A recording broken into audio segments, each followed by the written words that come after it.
In a small town where most people struggle to make ends meet, Marcus owns a modest diner. Despite barely keeping his business alive, he has a golden heart. Every day after closing time, he welcomes those who can't afford a meal, feeding them for free. One stormy night, he notices a woman in tattered clothes huddled outside his diner. Without hesitation, he offers her shelter in his small apartment above the restaurant. But this woman isn't who she appears to be. She's actually a billionaire CEO, living undercover among the homeless to understand life beyond her world of wealth and power. What will happen when Marcus discovers that the person he helped is one of the richest people in the country? Before we jump back in, tell us where you're tuning in from. And if this story touches you, make sure you're subscribed, because tomorrow I've saved something extra special for you. The old recipe book sat open on the counter, its pages yellowed and spotted with decades of cooking stains. Marcus traced his mother's handwriting with weathered fingers. "Remember, son, a pinch of love makes everything taste better." He'd started each morning this way for the past 15 years, ever since she passed, finding comfort in her familiar scrawl between the ingredient lists and cooking times. Dawn hadn't yet broken when Marcus began his daily routine. The kitchen of Marcus's corner diner came alive with the smell of fresh coffee and sizzling bacon. Every surface gleamed. He'd learned early that cleanliness was next to godliness in the restaurant business. The vinyl booths might be worn, the linoleum floor scuffed, but everything sparkled with care. As he worked, Marcus glanced at his new guest through the service window. Sarah had insisted on helping, despite his protests, and was arranging silverware. With surprising precision, there was something different about her, the way she held herself, how her eyes took in every detail. Most folks who came in looking for help were beaten down by life. But Sarah had a quiet dignity about her. "You've done this before," he observed, sliding a plate of eggs onto the counter. "I worked my way through college," she replied, then quickly looked away. Busying herself with the napkin dispensers, Marcus noted the brief flash of discomfort in her expression but didn't press. Everyone had their stories, their reasons for ending up where they did. His mother had taught him that too. Right there on page 36 of the recipe book, between the chicken soup and meatloaf recipes. Don't judge a person's story by their current chapter. The morning regulars began trickling in as the sun rose. First was old Joe, a retired factory worker who'd been coming in since Marcus's mother ran the place. His pension barely covered his rent, but he never left hungry. Then came the Martinez sisters, school teachers who worked second jobs to support their aging father. They always tried to pay full price, but Marcus had mastered the art of accidentally reducing their bill. Sarah watched these interactions with keen interest, especially when Marcus slipped extra pancakes onto old Joe's plate or added a free cup of coffee to the sisters' order. She moved between tables with natural grace, remembering customers' names after hearing them just once, anticipating needs before they were voiced. During the mid-morning lull, Marcus found Sarah studying his mother's recipe book, her fingers hovering reverently over the handwritten notes in the margins. "She was quite a woman, your mother," Sarah said softly.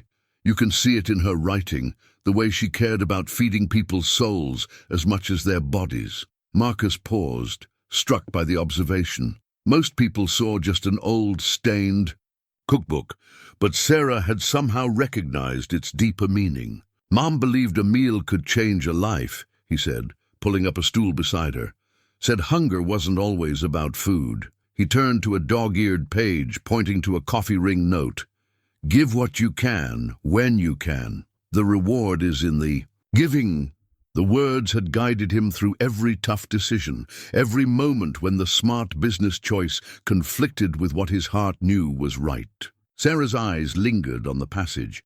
"She was wise," she murmured, then added with unexpected intensity, "and she raised a son who lives her values." The rest of the day fell into its familiar rhythm, but Sarah's presence shifted something subtle. In the diner's atmosphere, she handled difficult customers with diplomatic ease, suggested more efficient ways to organize the storage room, and even helped Marcus calculate portion costs during the afternoon lull, showing a surprising head for numbers. As closing time approached, the usual parade of struggling souls began arriving, the faces Marcus's mother had called their evening family. Sarah watched as Marcus served them the same carefully plated meals his paying customers received, treating each person with dignity that brought tears to some eyes. "You're going to bankrupt yourself with kindness," Sarah observed, but her tone held admiration rather than criticism. Marcus shrugged, pulling out his mother's recipe book again. "Mom always said true wealth isn't counted in dollars." He smiled, remembering her voice. "Besides, somehow it always works out. The universe has a way of balancing things." What he didn't say was how close to truth that bankruptcy comment hit. The bills were piling up, and the restaurant supplier was threatening to cut him off. But looking at the grateful faces of his evening guests, Marcus knew he'd rather lose the diner than lose his way. Sarah watched him with an unreadable expression, her fingers absently twisting the frayed edge of her borrowed sweater. For a moment, something that looked like guilt flickered across her face, but it vanished so quickly, Marcus thought he must have imagined it. In the small room above the diner, Sarah waited until the sound of Marcus's footsteps faded before pulling out her worn leather journal from beneath the thin mattress. The exterior was deliberately scuffed and stained, but the pages inside held precise, elegant handwriting, a small rebellion against her manufactured identity. "Day 7, she wrote, her Mont Blanc pen incongruous against the battered journal. "The kindness here continues to humble me." Marcus served 32 free meals today, each one given with the same care as those to paying customers.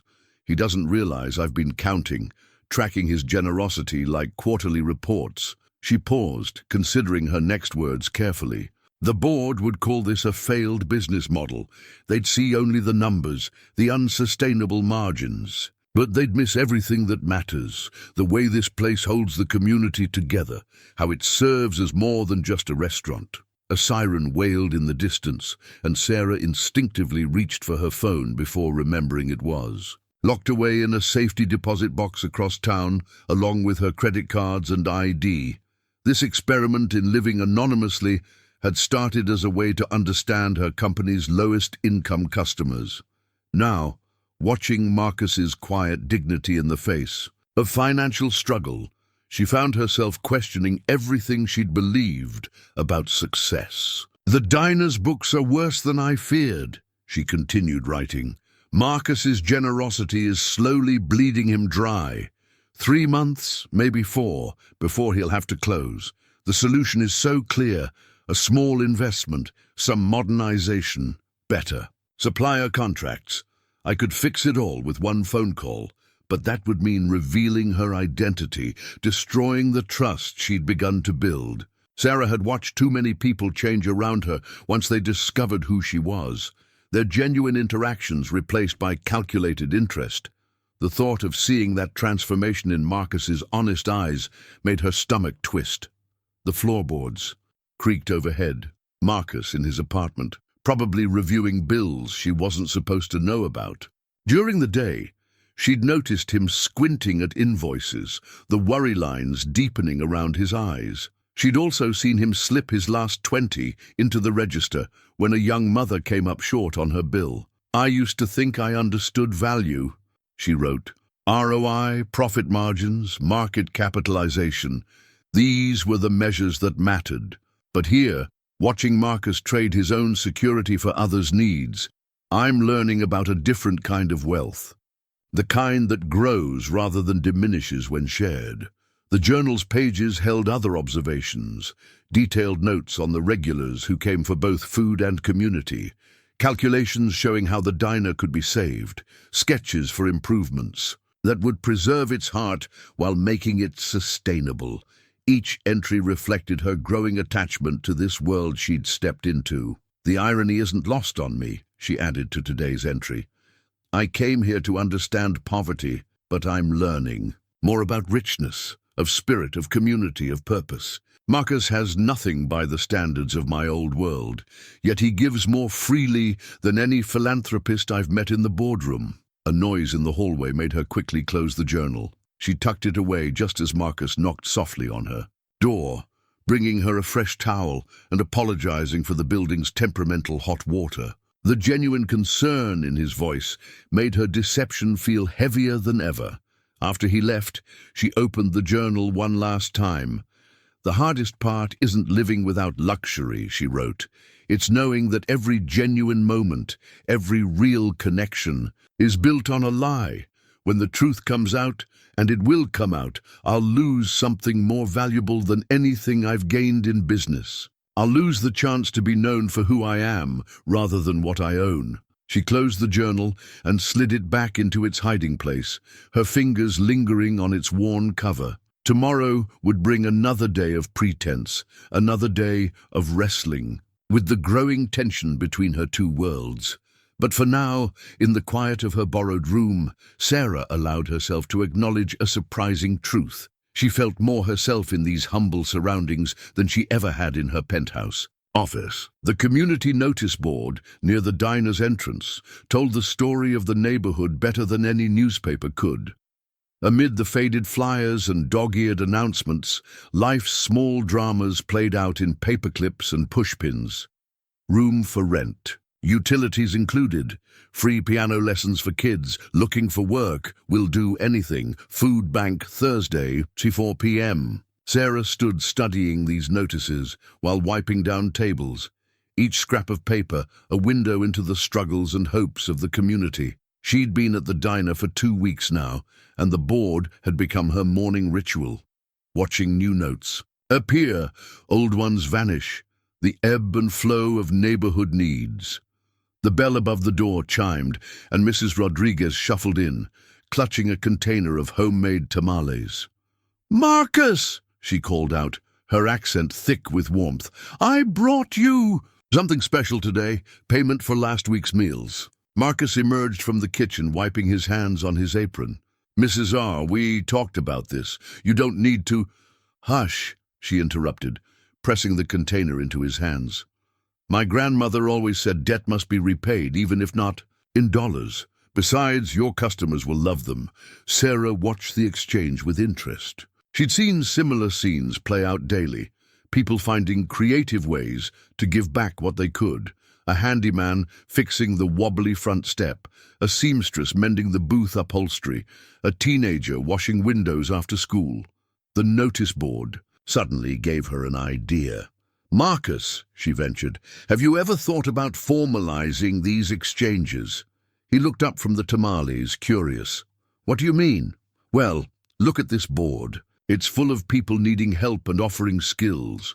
What if the diner became a hub for matching them up, like Mrs. Rodriguez's tamales? You could sell them here, split the profit, help people help themselves." Marcus considered the board thoughtfully. "Kind of like a community kitchen?" "Exactly," Sarah caught herself, tempering her CEO enthusiasm. "I mean, it could work. People could contribute what they can, take what they need. The diner becomes more than just a restaurant." Before Marcus could respond, the door chimed again. A young woman entered, pushing a stroller with one hand while balancing a toddler on her hip. Dark circles under her eyes spoke of sleepless nights and endless worry. "Jenny," Marcus greeted her warmly. "The usual," the young mother nodded, then hesitated. "But I can only pay half today. The baby's medicine—" "Try these tamales," Marcus interrupted smoothly, already plating Mrs. Rodriguez's contribution. "On the house. New recipe I'm thinking of adding to the menu. I need honest feedback." Sarah watched Jenny's shoulders relax slightly, her dignity preserved. The notice board caught her eye again, specifically the free babysitting note from a retired teacher. "Jenny," Sarah found herself saying, "do you work?" "Used to. Can't afford childcare now." "What did you do?" "Bookkeeping, some office management." Sarah glanced meaningfully at Marcus, who was struggling to keep up with his paperwork. The potential connections were everywhere, just waiting to be made. Throughout the day, more regulars filtered in, each carrying their own stories, skills, and needs. There was Tom, the former contractor who could barely afford coffee but knew every building code by heart. Maria, the nursing student who traded study hours for soup. Mr. Chen, whose vegetable garden produced more than he could eat. Sarah began taking notes on a spare order pad, her business mind whirring with possibilities. A proper skills exchange could transform the diner into a true community hub. The math was simple. Reduce costs through bartered services, increase revenue through shared ventures like Mrs. Rodriguez's tamales, create opportunities for people to earn while helping others. But more than the numbers, she saw how it could preserve the heart of what Marcus had built, not charity, but community, not handouts, but partnerships. As the dinner rush began, she watched Marcus work the room like a master conductor, remembering everyone's names, stories, preferences. He didn't just serve food, he served dignity, connection, hope. The diner wasn't just a business, it was the neighborhood's living room. The notice board caught the evening light, its papers fluttering like prayers in the breeze from the door. Sarah realized that in all her years of corporate success, she'd never seen such a clear example of what business could be at its best.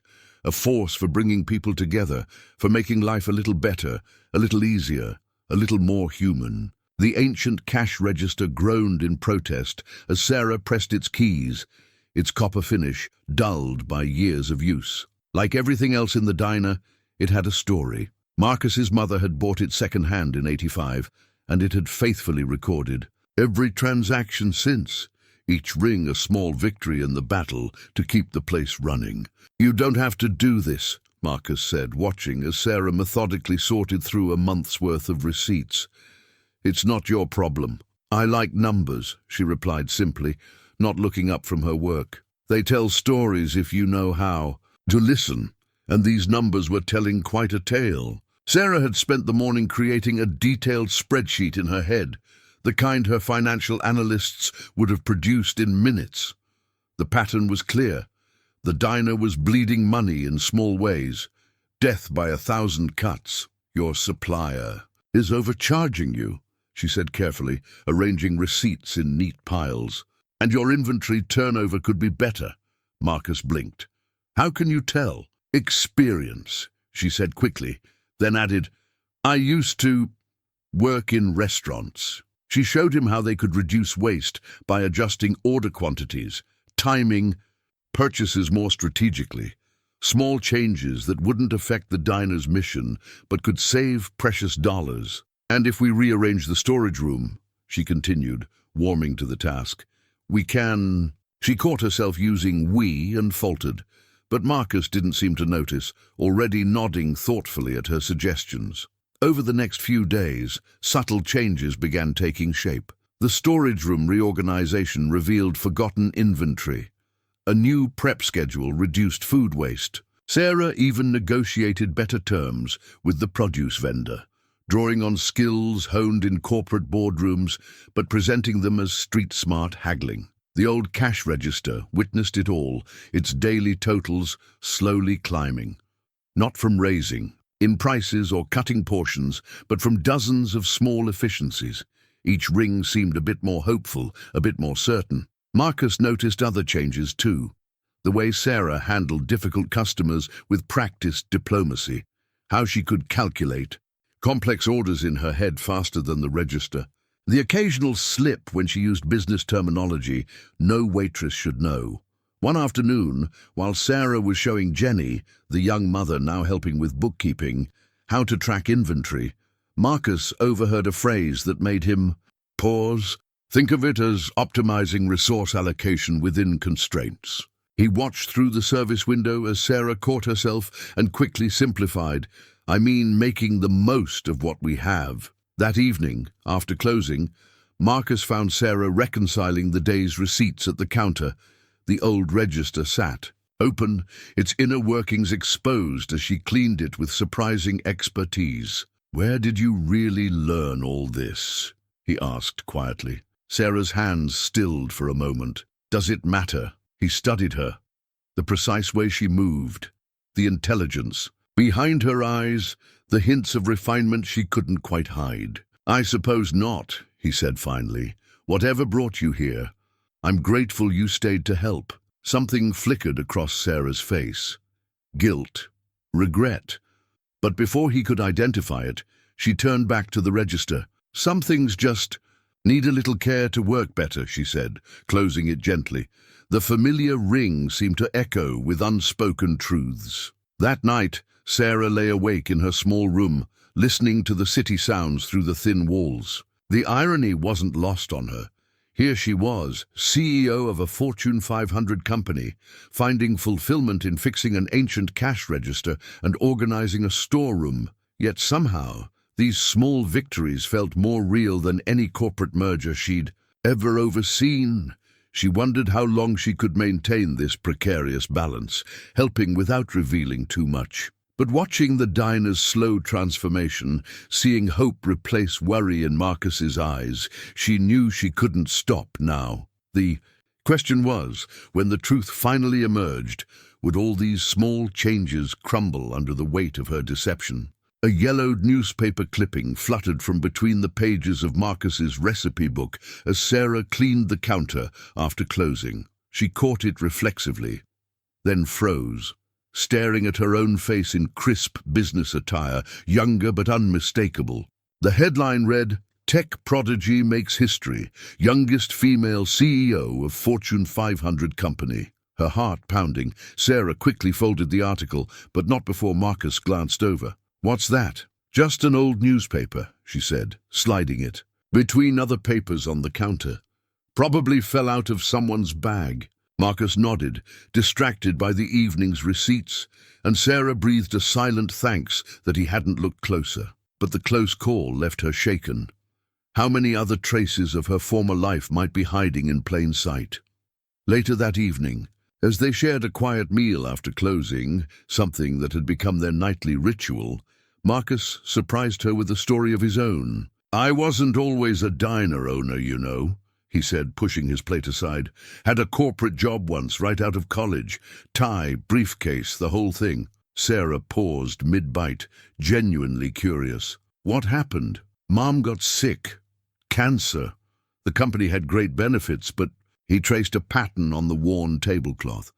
"They wouldn't give me the flexibility to care for her. Said business had to come first.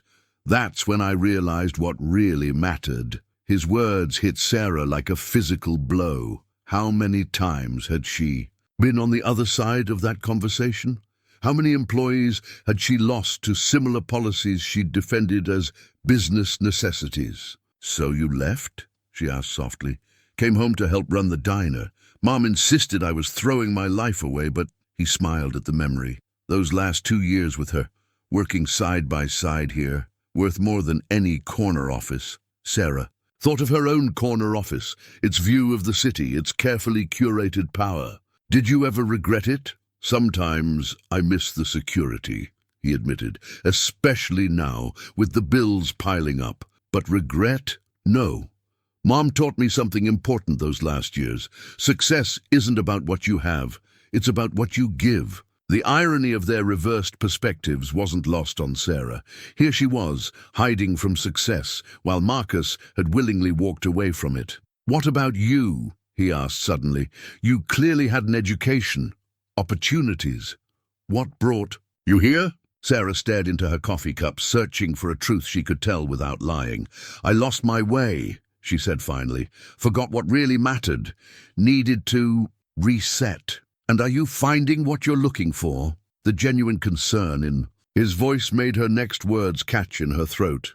"I'm finding things I didn't know I was looking for." Their eyes met across the table, and for a moment Sarah felt the weight of her deception like a physical barrier between them. She thought of the newspaper clipping, now safely hidden in her journal. How different would Marcus look at her if he knew the whole truth? The moment was broken by a knock at the door. Old Joe, later than usual for his evening meal. Marcus immediately stood to let him in, and Sarah watched as he warmly welcomed the elderly man, already moving to heat. "Up some soup." As she helped serve Old Joe, Sarah noticed another newspaper on a nearby table, this one current open to the business section. She quickly turned it over before anyone could notice the small photo accompanying an article about her company's latest acquisition. Later that night, in the quiet of her room, Sarah pulled out both papers, her past and present, side by side. The contrast between her corporate headshot and her current reality struck her as almost comical. But it was Marcus's story that kept echoing in her mind. He had chosen this life, chosen connection over success, community over capital, while she, with all her wealth and power, had to pretend to be penniless to find the same truth. The question was, once she found it, what would she do with it? Sarah's handwritten business plan lay on the diner's counter. Multiple pages of careful calculations and projections spread out in neat rows. She'd worked on it late into the night, drawing on years of experience, but deliberately simplifying the language, making it look less polished than her usual corporate presentations. A community enterprise.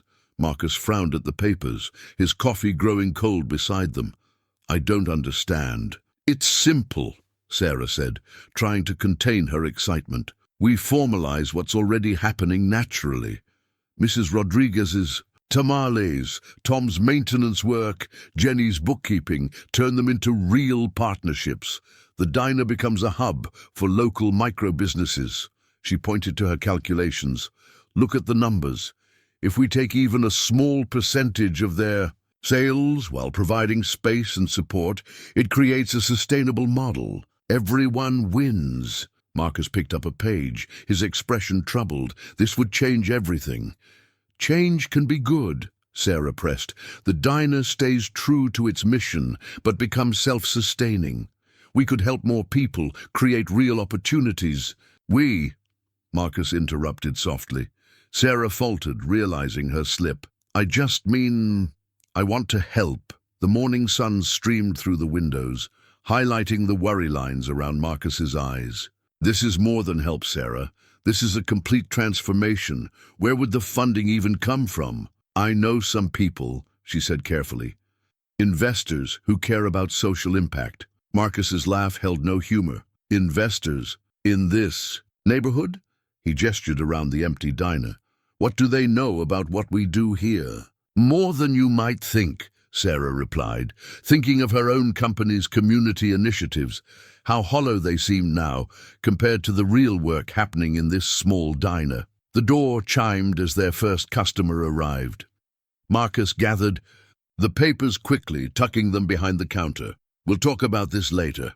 But throughout the morning rush, Sarah could see him glancing at the hidden business plan, wrestling with its implications. She watched him serve the regulars, each interaction reinforcing both the diner's importance and its precarity. During a quiet moment, he pulled out the papers again. These projections, they're impressive.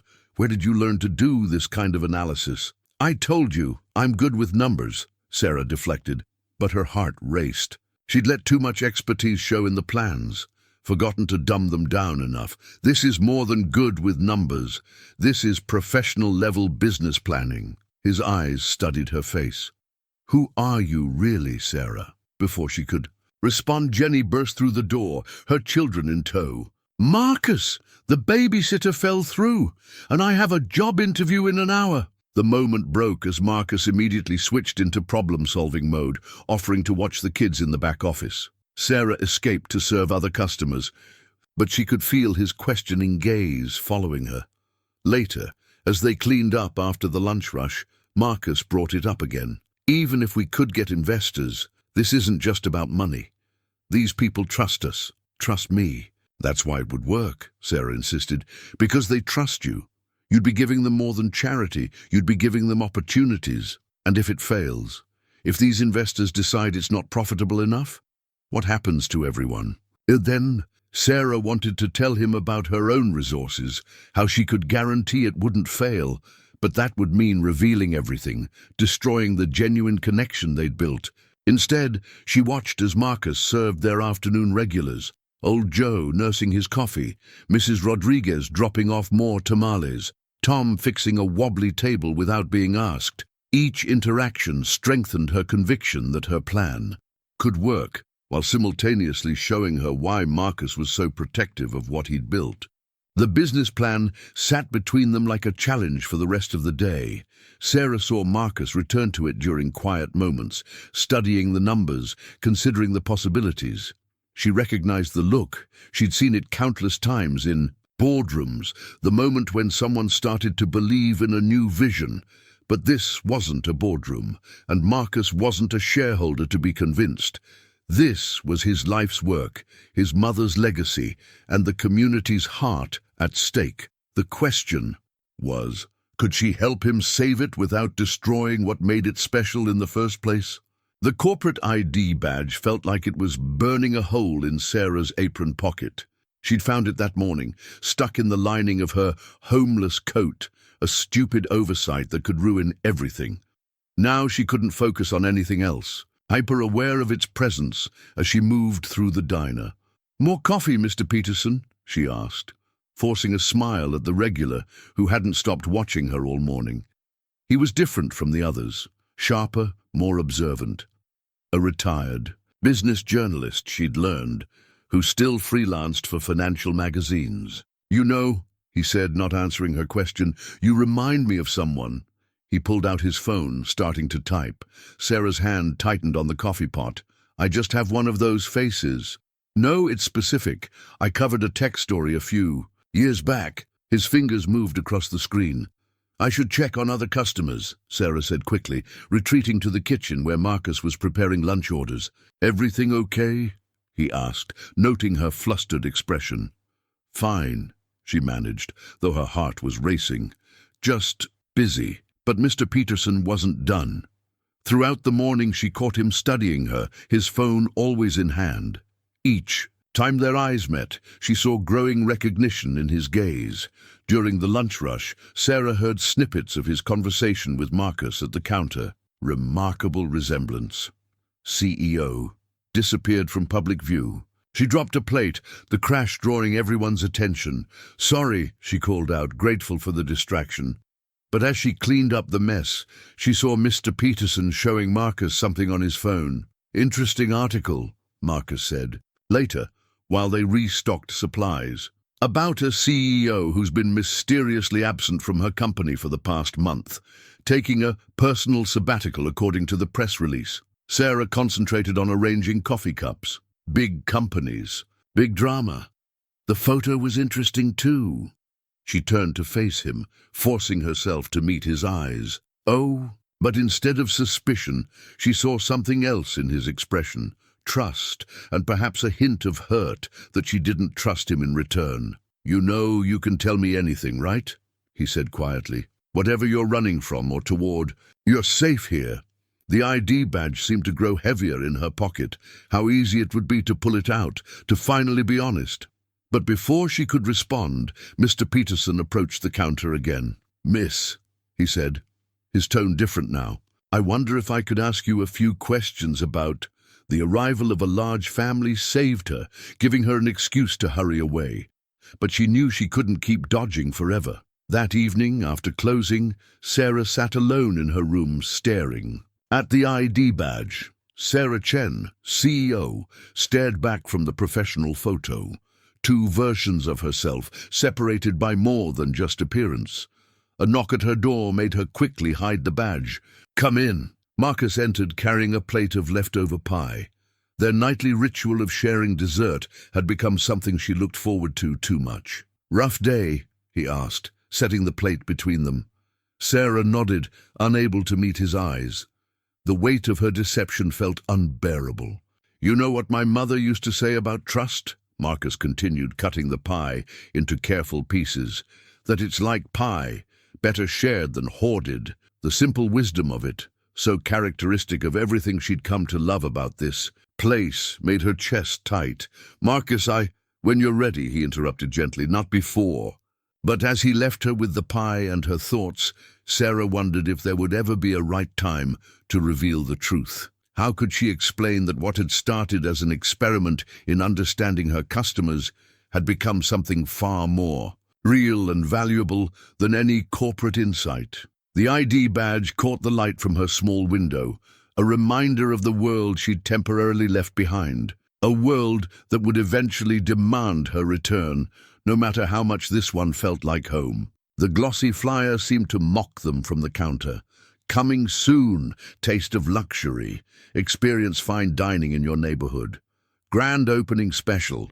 First 100 customers eat free. The sleek design featured artistic photos of elaborately plated dishes, a far cry from Marcus's humble comfort food. 3 blocks away, Marcus said quietly, staring at the advertisement, right in the heart of the neighborhood. Sarah picked up the flyer, her trained eye recognizing the marketing strategy. This wasn't just a new restaurant. It was a calculated move to gentrify the area. She'd seen it before, had even orchestrated similar campaigns in other neighborhoods. But now, watching Marcus's face, she understood the human cost in a way she never had before. "They're offering jobs," Mrs. Rodriguez said, pointing to the bottom of the flyer. "Kitchen staff, servers. Better pay than—" She stopped, looking apologetically at Marcus. "Better pay than here," he finished for her. "It's okay, Mrs. R. I know I can't compete with their wages." Sarah felt a familiar surge of strategic energy. "Maybe we don't have to compete. Maybe we can—" "No investors," Marcus cut her off firmly.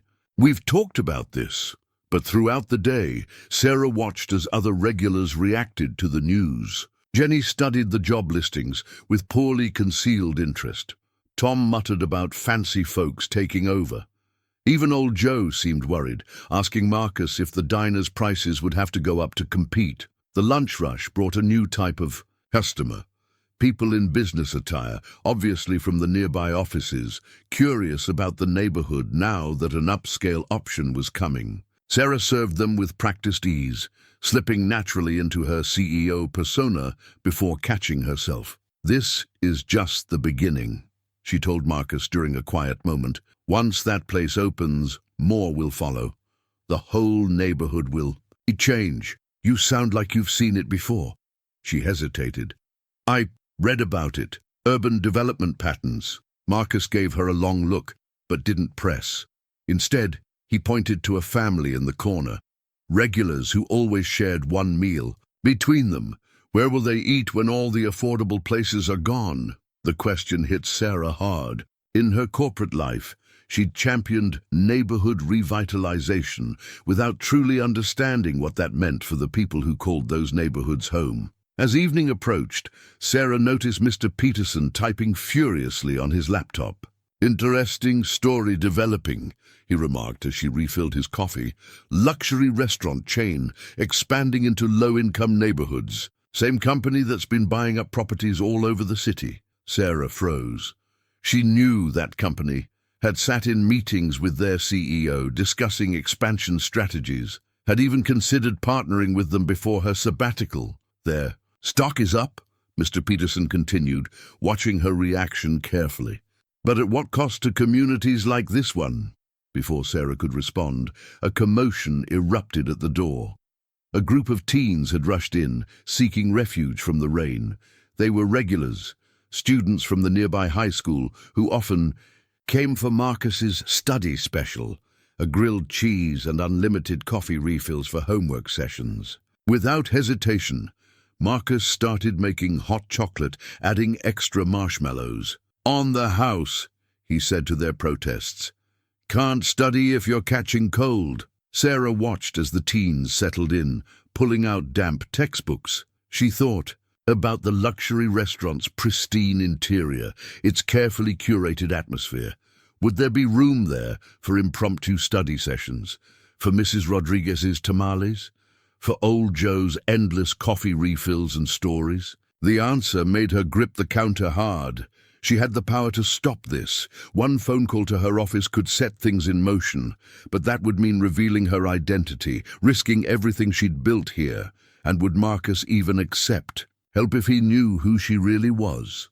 The flyer sat between them for the rest of the evening, its glossy promise of luxury casting a shadow over the diner's warm familiarity. Sarah caught Marcus looking at it periodically, his expression growing. More determined each time.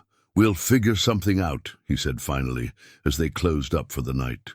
"This place, It's more than just a business, it's family. Sarah nodded, her throat tight, because she knew what he couldn't. Sometimes family wasn't enough to stop the relentless march of progress. Sometimes it took power, influence, and money. Everything she had but couldn't use, without destroying the very thing she wanted to save. The envelope sat heavily in Sarah's hand, containing a cashier's check for $50,000. No name, no trace back to her, just an anonymous donation to help keep the diner afloat. She'd arranged it through a series of careful steps, using connections that couldn't be traced back to her true identity. The diner's financial situation had become dire.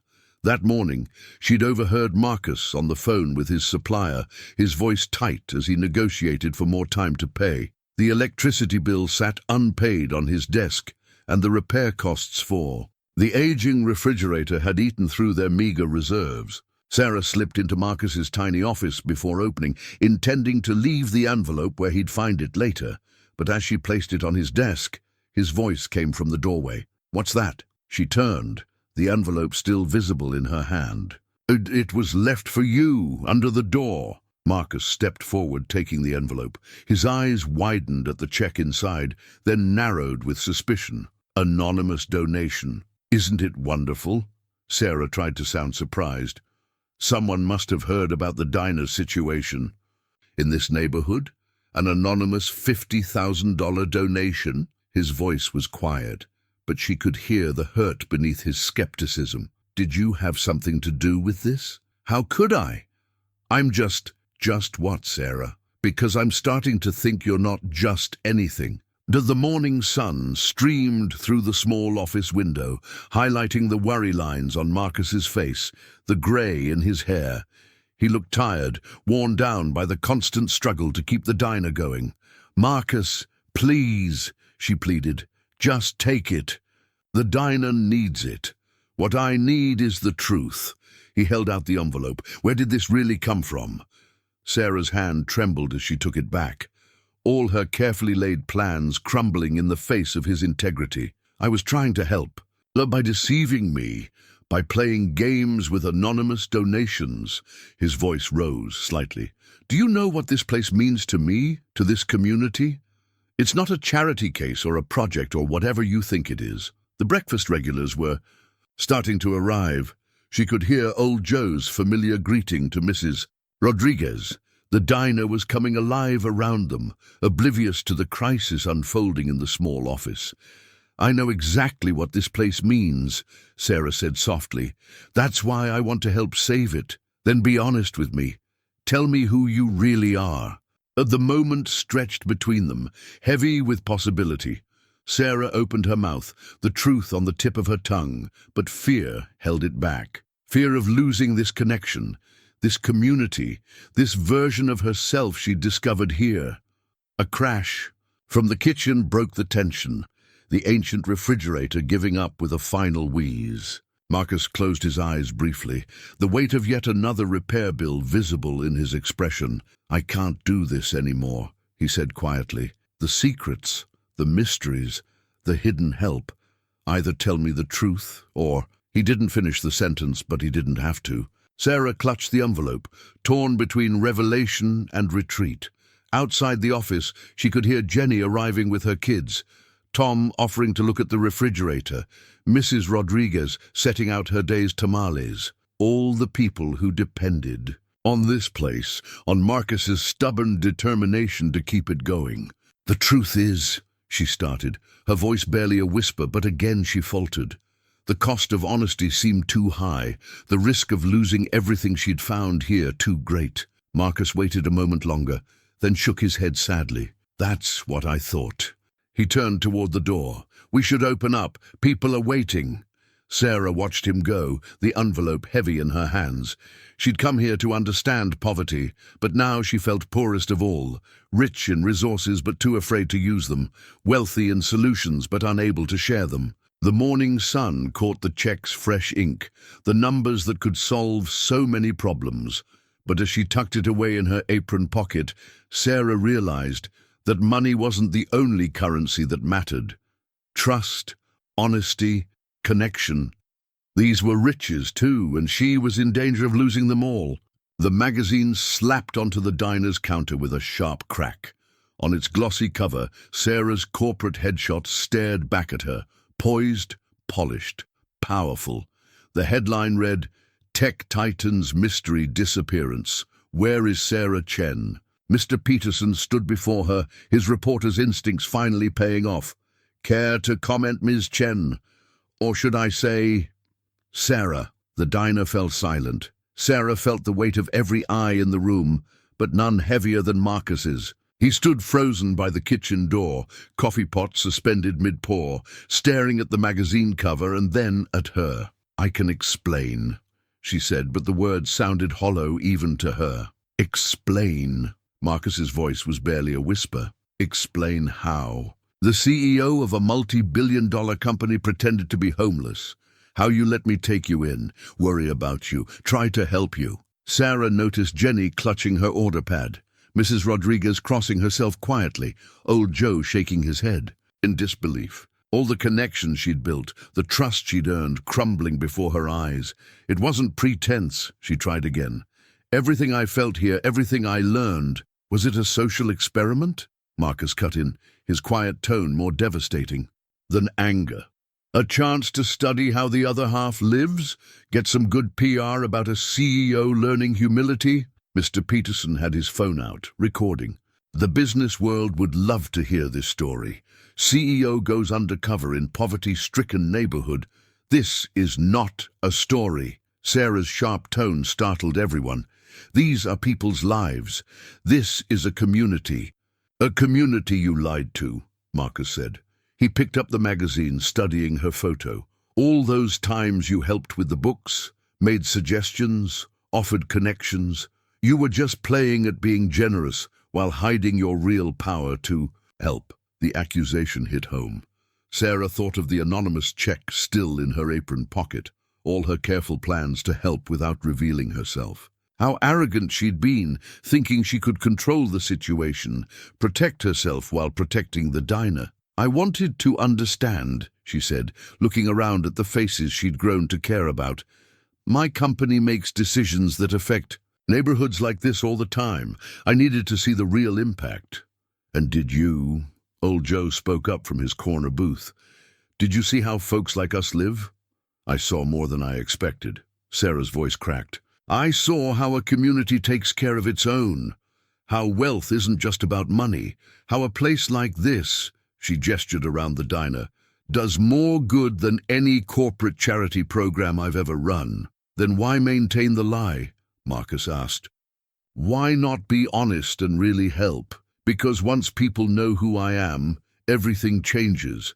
They stop seeing me and start seeing my net worth." She looked directly at Marcus. "I didn't want that to happen here." Mr. Peterson was typing rapidly on his phone. "Wait until the board hears about this. Your shareholders—" "Can't you see this isn't about shareholders?" Sarah snapped. She pulled the anonymous check from her pocket, placing it next to her magazine cover. "I tried to help secretly because I didn't want to lose this. The realness, the connection." The silence that followed was deafening. Sarah watched as Marcus picked up both items, the check and the magazine, weighing them in his hands like he was measuring their true value. "Connection built on lies isn't real." "Connection," he said finally.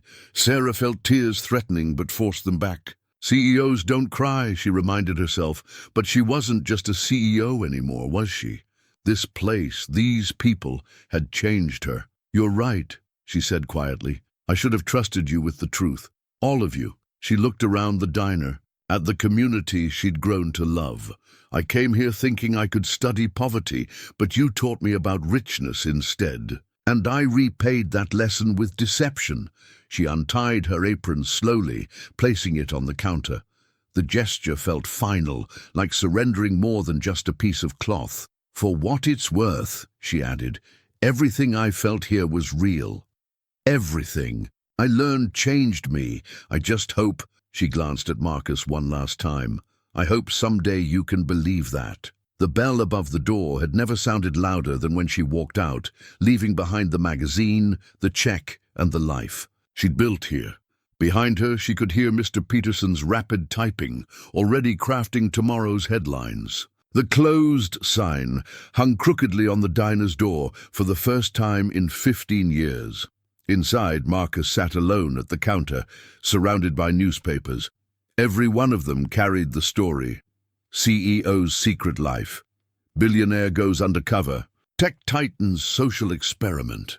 Each headline felt like a fresh betrayal. The phone hadn't stopped ringing since the story broke. Reporters wanting comments. Producers pitching reality shows. Even corporate recruiters suggesting he'd make a great authenticity consultant. He'd unplugged it an hour ago. "You should open up," Tom said from the doorway. He hadn't bothered. Knocking. 15 years of fixing things in the diner had earned him that right. "People are hungry. Let them go to the luxury place," Marcus replied, pushing away another newspaper. "I hear they're offering opening week specials." Tom settled. Onto a stool, his toolbox clunking against the counter. "That's not what I meant, and you know it." The morning regulars had gathered outside, peering through the windows with concern. Mrs. Rodriguez clutched a container of tamales, while Jenny tried to quiet her fussy children. Old Joe simply stood there, patient as always, coffee thermos in hand. "How can I face them?" Marcus asked. "I brought her into their lives, made them trust her." "She did that herself," Tom corrected. "Whatever her reasons for coming here, whatever name she used, the person who helped Jenny with her kids, who listened to Mrs. Rodriguez's stories, who treated old Joe with dignity, that was real." Marcus thought of Sarah's face in those quiet moments after closing, when she'd shared pieces of truth wrapped in careful lies, the way she'd light up solving problems, making improvements, helping people. Had it all been just research for her next corporate initiative? A soft knock interrupted his thoughts. Jenny stood at the door, holding up her accounting books, the ones Sarah had helped her organize. "We still have work to do," she mouthed through the glass. The sight of those books, with Sarah's neat annotations teaching Jenny basic bookkeeping, made something twist in Marcus's chest. The lessons hadn't stopped when the notebooks were full. Sarah had been teaching Jenny computer skills, helping her build a resume, preparing her for better opportunities. "She could have just written a check," Tom said quietly, reading his thoughts. Instead, she chose to teach, to connect, to be part of this place. Outside, the crowd had grown. Not just regulars now, but faces Marcus recognized from the neighborhood. People Sarah had helped quietly, without fanfare. A teenager she'd tutored in math, an elderly woman whose groceries she'd carried, a young man she'd helped fill out job applications. Mrs. Rodriguez finally took matters into her own hands, using her spare key to unlock the door. The bell chimed as she entered, familiar and jarring at once. "Enough moping," she declared, setting down her tamales. "My grandchildren are all over the internet reading about this place. They say we're famous." "Now, famous for being fooled," Marcus muttered. "Famous for being the place that changed a CEO's heart," she corrected. "You think I didn't suspect something was different about her? The way she spoke, how she handled money, those perfect manners? But I saw how this place changed her, how we changed her." The others filtered in slowly, Jenny setting up her books, Tom heading to fix the flickering light he'd been meaning to get to, old Joe claiming his usual spot. The diner seemed to exhale, settling back into its rhythm.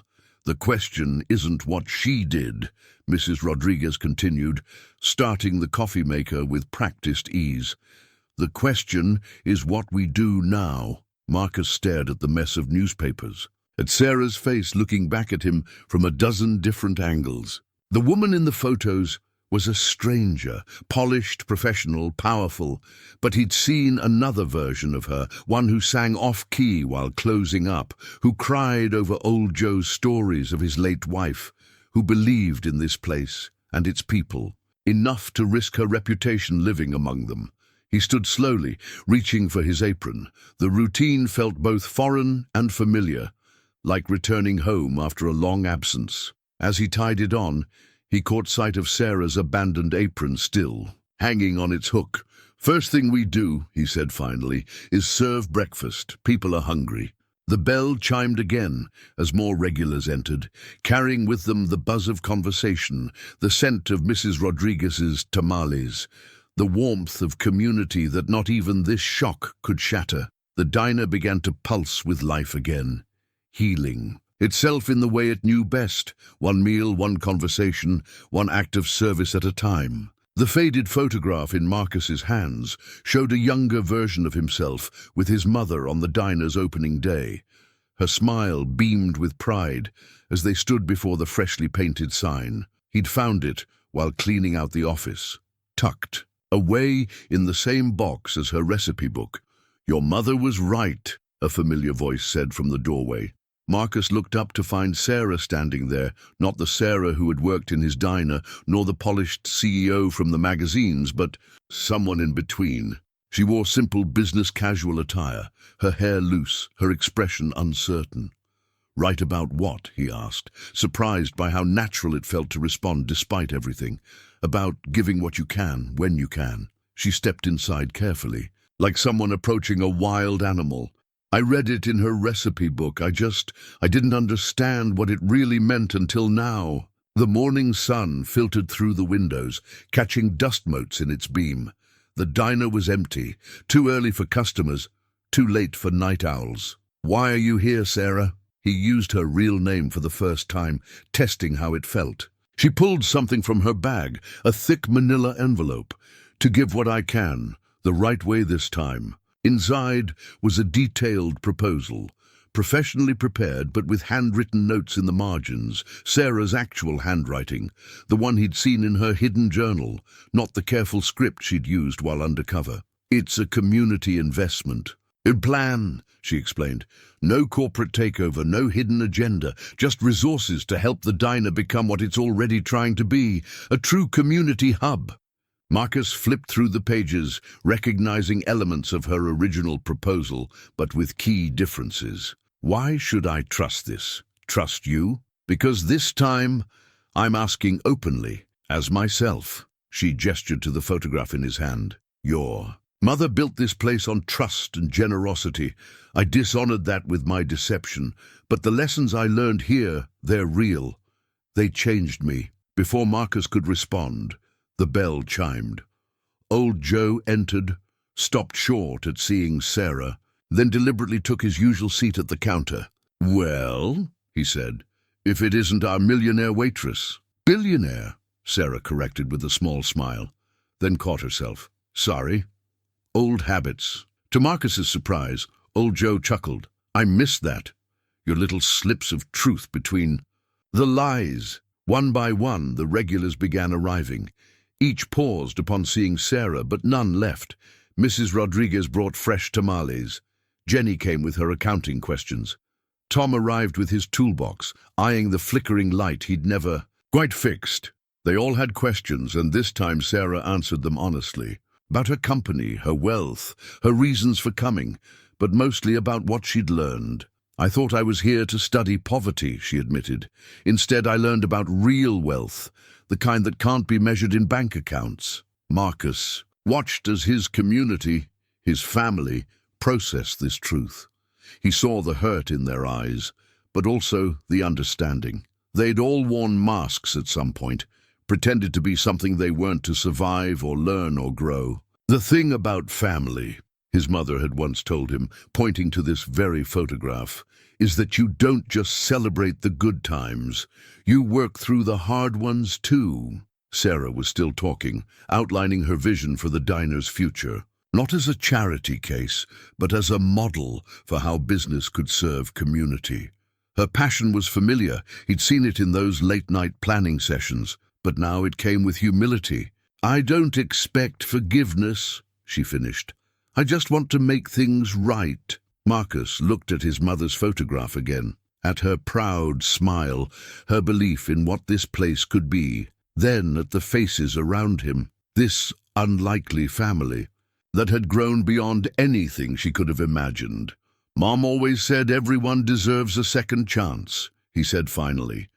"But she also said they have to earn it." Sarah nodded, understanding the challenge in his words. "I'm willing to try. As myself this time."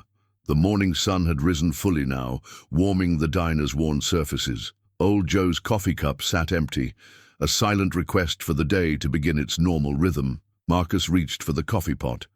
Some habits, he realized, were worth keeping, some truths worth discovering, and some second chances worth giving. The new business proposal lay open between them on the counter, pages scattered among coffee cups and half-eaten pieces of pie. It was after hours, and the diner had become their war room for planning its future. Marcus, Sarah, and key members of the community hunched over the documents, each bringing their own perspective to the vision.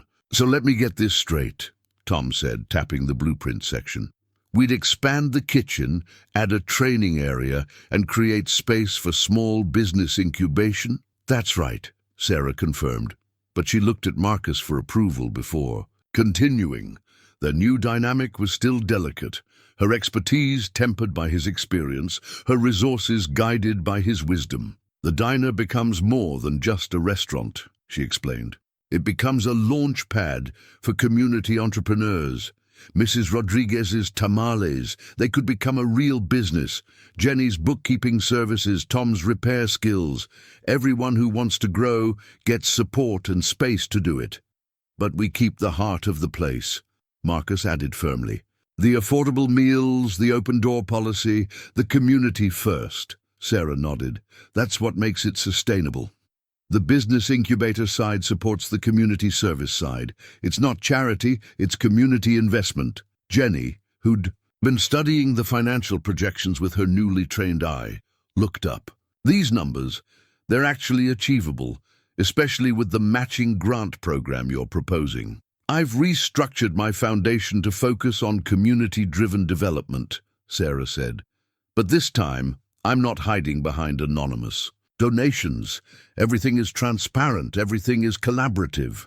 Mrs. Rodriguez, who'd been quietly listening while making fresh coffee, spoke up. "And our people, the ones who can't pay, the ones who need more than just food?" Marcus answered, before Sarah could. "That's non-negotiable. We take care of our own. That's what Mom would have wanted." The mention of his mother shifted something in the room's atmosphere. Sarah reached into her briefcase and pulled out a document she'd been saving for the right moment. "Actually, I had an idea about that." She slid the paper across to Marcus. "What if we named the community support program after your mother, the Rose Evans Community Care Initiative?" Marcus stared at the proposed program outline, his finger tracing his mother's name. The program would formalize and expand what he'd been doing all along, providing meals, yes, but also connection, dignity, and opportunities for growth. "She'd like that," he said softly, "especially the part about teaching people to cook. She always said a person who can cook is never truly poor." Old Joe, who'd insisted on staying for the planning session, chuckled from his corner. "Rose taught half this neighborhood how to make something from nothing. About time we passed that on." The planning continued into the night. Tom sketched possible layouts for the expanded space. Jenny worked on projections for the training programs. Mrs. Rodriguez listed potential vendors and suppliers she knew from her years in the community. Sarah watched them work, occasionally offering guidance, but mostly listening. This was what she'd gotten wrong before, thinking she had to have all the answers. The real solution had been here all along, in the collective wisdom and strength of the community. "There's one more thing," she said as the meeting wound down. "The luxury restaurant chain that's moving in. I've been in talks with their board." Marcus tensed slightly. "And? They've agreed to partner with us instead of competing. They're chefs. We'll offer masterclasses in our training program. In return, they get community goodwill and a pipeline of well-trained local staff." The others looked impressed, but Marcus studied her face. "You didn't strong-arm them, did you?" Sarah smiled. "No strong-arming.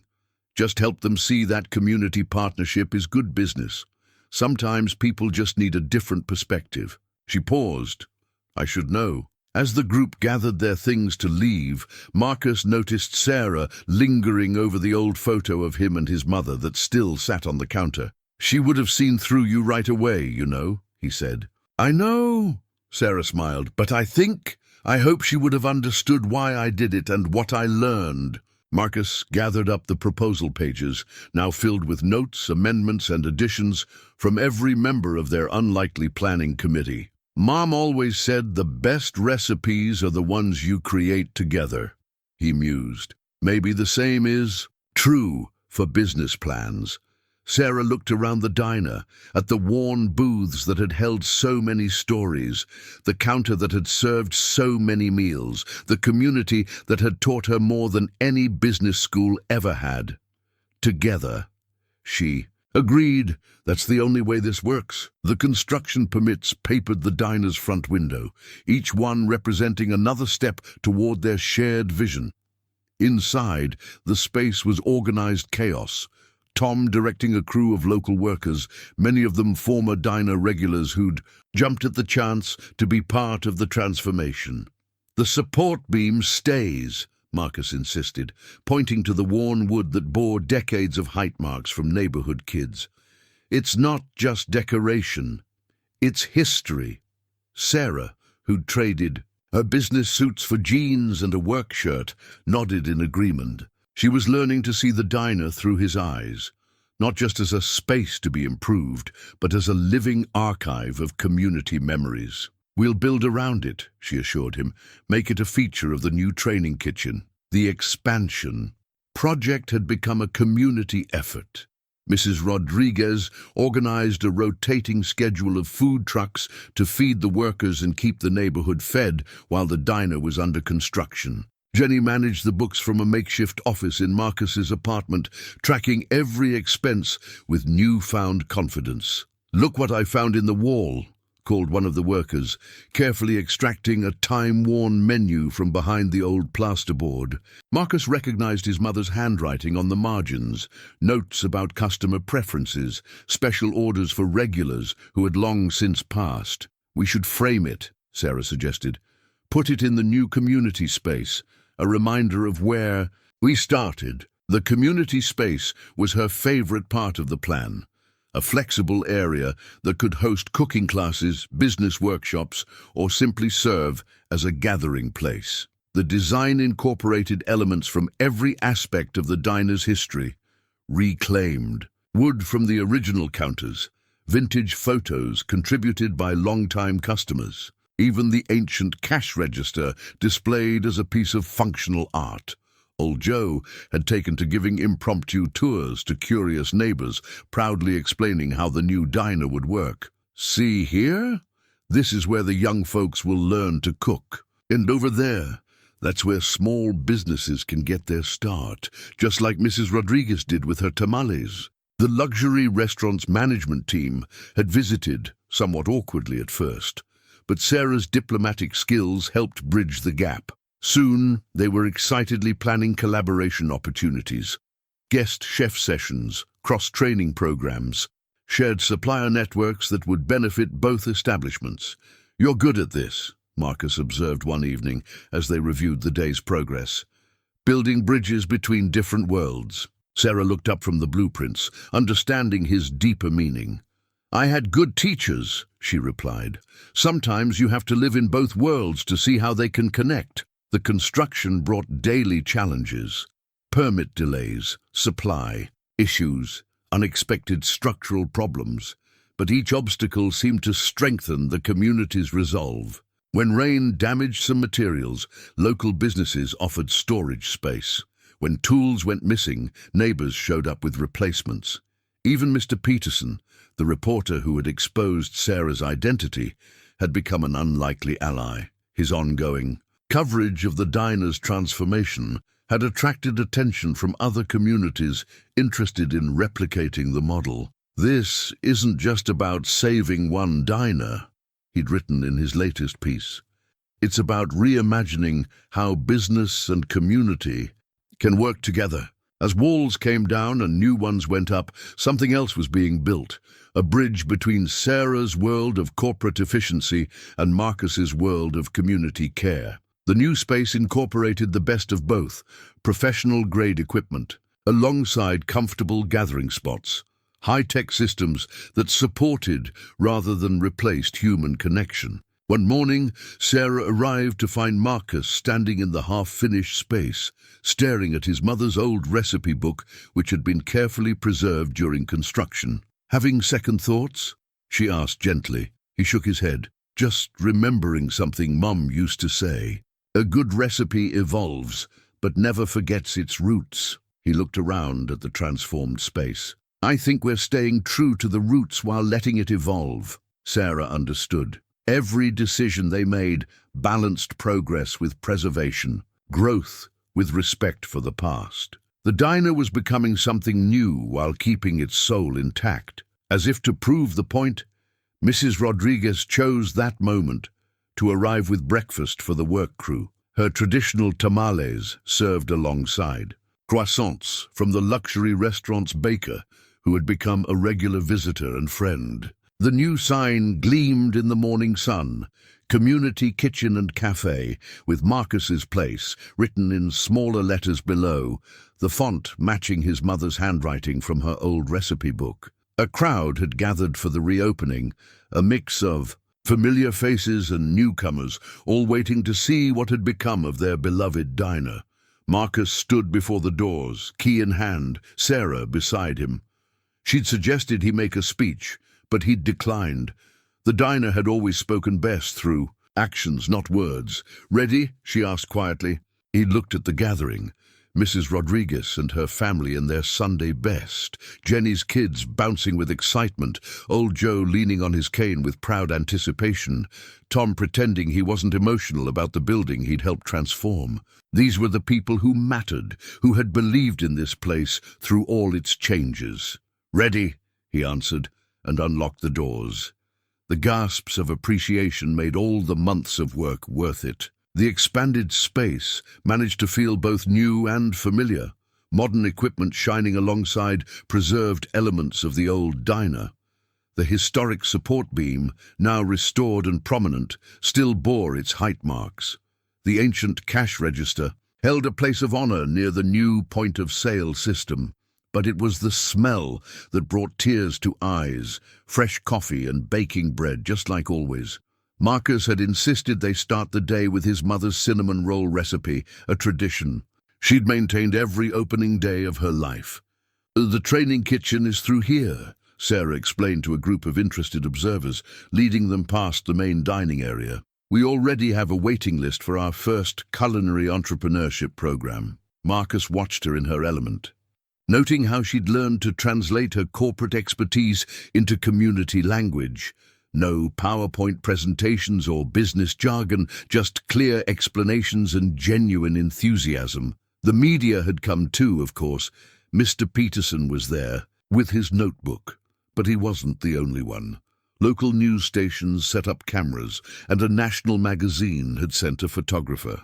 The story had caught fire, a billionaire CEO and a neighborhood diner owner reimagining community-based business. "This isn't about charity," Sarah was telling a reporter. "It's about investment in people, in community, in potential." She gestured to where Mrs. Rodriguez was arranging her tamales in the new commercial kitchen space. Every neighborhood has untapped resources, untapped talent. Sometimes they just need a platform. The morning unfolded like a celebration, and a homecoming rolled into one. Regular customers found their usual seats, now complemented by comfortable new furniture. The expanded counter hosted both old friends and curious newcomers, sharing coffee and conversation. Jenny proudly showed visitors the new business center, where she would be offering bookkeeping services and financial literacy classes. Tom gave tours of the technical features he'd helped install, explaining how they'd maintain the building's character while improving its efficiency. In the kitchen, the first class of culinary students, all locals, many former recipients of Marcus's free meals, prepared food alongside professional chefs. The luxury restaurant's head chef, initially skeptical of the partnership, was now enthusiastically teaching proper knife techniques to a group of eager learners. "Your mother would have loved this," old Joe said to Marcus, settling into his usual spot. especially the teaching kitchen. She always said knowledge was the best ingredient. Marcus served him coffee in the same chipped mug he'd used for years. Some traditions weren't meant to change. Sometimes I wonder if we've gone too far, changed too much. "Look around," old Joe replied. "The heart's still here. You've just given it room to grow." He was right. Throughout the morning, Marcus watched as old and new blended seamlessly. A corporate executive in an expensive suit sat next to a construction worker, both enjoying Mrs. Rodriguez's tamales. A group of teenagers used the new study space while sharing a plate of his mother's cinnamon rolls. The diner was still doing what it had always done, bringing people together over good food and warm welcome. Sarah found him in a quiet moment, as the morning rush began to ebb. "Having second thoughts?" she asked, echoing their many conversations during construction. Marcus looked around at his expanded family. The regulars who'd stayed loyal, the new faces finding their place, the staff learning and growing in their roles. Then at Sarah, who had entered his life as a deception, but had helped turn his mother's legacy into something even greater than he'd imagined. "No," he said simply, "this feels right." The diner hummed with life around them, the old mixing with the new, creating something that was neither corporate nor purely charitable, but uniquely their own. A place where business met community, where profit meant more than money, where everyone had something to give and something to learn. The stack of thank you cards on Marcus's desk grew higher each week. They weren't just notes of gratitude for meals anymore. They told stories of transformation. A single mother who'd completed the culinary program and now ran her own catering. Business, a teenager who'd learned bookkeeping from Jenny and earned a college scholarship. A retired mechanic who'd found new purpose teaching basic repair skills to young apprentices. "Listen to this one," Sarah said, picking up a letter as she joined Marcus for their morning coffee ritual. "Thanks to the business development workshop, my family's 3-generation recipe book is becoming a real cookbook, publishing next spring. It's signed by Mrs. Rodriguez's daughter." Marcus smiled, remembering how Mrs. Rodriguez had initially resisted typing up her recipes, insisting some things couldn't be measured.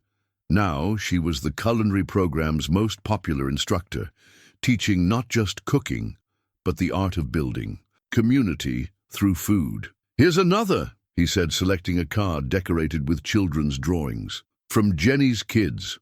They're thanking us for giving their mom her dream job as the center's financial literacy coordinator." The diner had become more than they'd imagined. Not just a restaurant with a community mission, but a model for inclusive economic development. Other neighborhoods had sent representatives to learn from their example. Sarah's corporate connections had led to similar projects in different cities, each adapted to local needs and cultures. "Mr. Peterson's article got picked up by the national press," Sarah mentioned, sliding over a newspaper. "They're calling it the Marcus model, how small businesses can drive community transformation." "The Sarah model would be more accurate," Marcus corrected. "You're the one who saw the bigger picture." She shook her head. "I saw profit potential. You saw people potential. It only worked because we found the middle ground." The morning crowd began filtering in, a mix of suits and work clothes, students and retirees. The expanded space accommodated them all, but somehow maintained the intimate feel of the original diner. The regulars still had their usual spots, but they now shared tables with newcomers, building bridges over coffee and conversation. Old Joe held court at his corner spot, now officially designated as the Community Storyteller's Chair, with a small plaque. He'd become something of a local celebrity, his decades of neighborhood history providing context for the diner's evolution. Today, he was talking to a group of business school students who'd come to study their model. "You see," they heard him explain, "real value isn't just about money. It's about what you create, what you preserve, what you pass on." In the training kitchen, Mrs. Rodriguez was teaching a masterclass on traditional cooking techniques. Through the window, they could see her demonstrating to an attentive audience that included both neighborhood residents and chefs from high-end restaurants. The luxury restaurant that had once threatened their existence was now a committed partner, their executive chef regularly exchanging techniques and traditions with community cooks. Jenny ran the business center with growing confidence, her natural talent for organization finally finding its full expression. She'd recently been featured in a regional business magazine, her story inspiring other single mothers to pursue their entrepreneurial dreams. Tom had trained a team of maintenance apprentices, creating a reliable handyman service that served the entire neighborhood. His insistence on quality work and fair pricing had earned them a reputation that kept their schedule full. "Sometimes I wonder what Mom would think," Marcus mused, watching the busy scene. "All these changes, all these new directions." "I think she'd recognize it," Sarah replied. "The ingredients might be different, but the basic recipe is the same, taking care of people, building community, creating opportunity." As if to prove her point, they watched a scene unfold at the counter. A woman in worn clothes, clutching a small bag, hesitantly asked about food. Without missing a beat, the staff welcomed her, not just with a meal, but with information about their programs, their training opportunities, their support services. "Full circle," Marcus said softly. Sarah squeezed his hand, remembering her own first entrance into the diner. "Some things don't need to change, they just need room to grow." The thank you cards seemed to glow in the morning light, each one a testament to the power of combining business acumen with community heart. They weren't just running a successful enterprise, they were nurturing a living, growing ecosystem of hope and opportunity. The keys to the diner caught the early morning light as Sarah held them out to Marcus. "Time to make it official," she said. "Equal partners." They stood in the quiet diner before opening, the space humming with possibility, as it did every morning.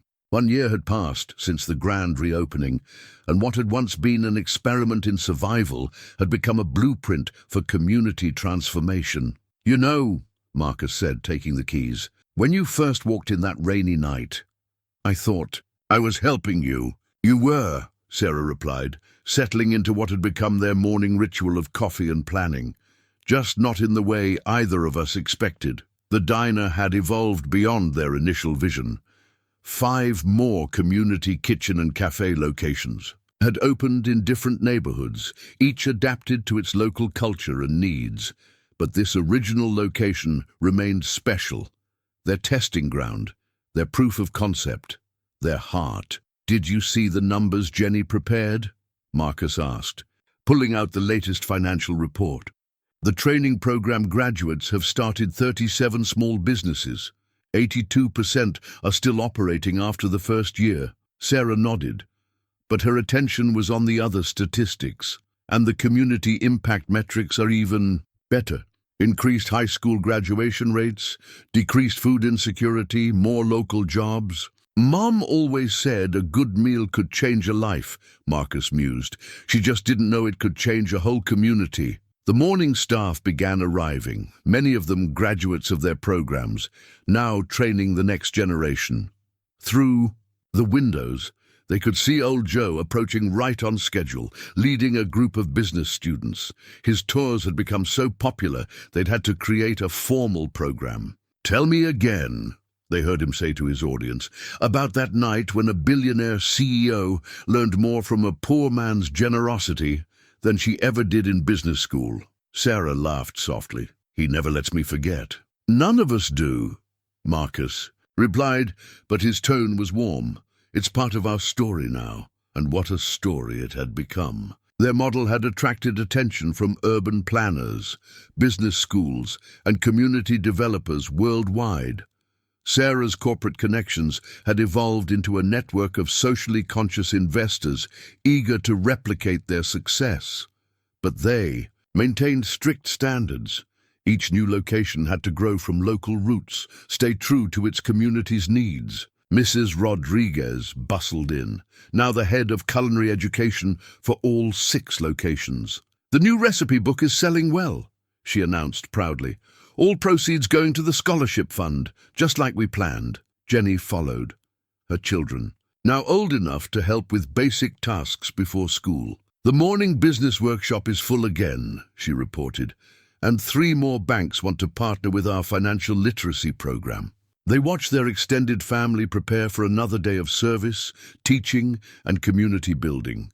The luxury restaurant's chef arrived for his weekly collaboration session. Tom's maintenance apprentices checked the equipment. Every person who entered seemed to bring new energy, new possibilities. "You know what the best part is?" Sarah said, observing it all. "We didn't just create jobs or businesses. We created a place where everyone can contribute, everyone can learn, everyone has value." Marcus reached into his pocket and pulled out a worn piece of paper, the original anonymous check Sarah had tried to give him so long ago. He'd kept it as a reminder. Sometimes the best investments aren't the ones we make with money. Sarah understood. Her greatest return hadn't been financial. It had been in rediscovering her own humanity, in learning that true wealth couldn't be measured in dollars. The morning sun streamed through the windows, illuminating the wall where Marcus's mother's recipe book was proudly displayed alongside photos of community members, past and present. Below it, a simple plaque read, "Everyone has something to teach, everyone has something to learn." As they prepared to open for another day, Marcus and Sarah shared a look of quiet understanding. They had created something unique, not quite a business, not quite a charity, but a living testament to what could happen when different worlds came together with common purpose. The keys felt right in both their hands, a shared responsibility, a shared vision. The diner had given Sarah a home when she pretended to have none. Now it was home to an entire community of dreamers, learners, and helpers. Old Joe's voice drifted in from his tour, and that's how a simple act of kindness turned into a movement, because sometimes the most valuable things in life don't come with a price tag. They come with an open door and an open heart. Marcus smiled, reaching for the door. "Ready to open up?" Sarah nodded, taking her place beside him.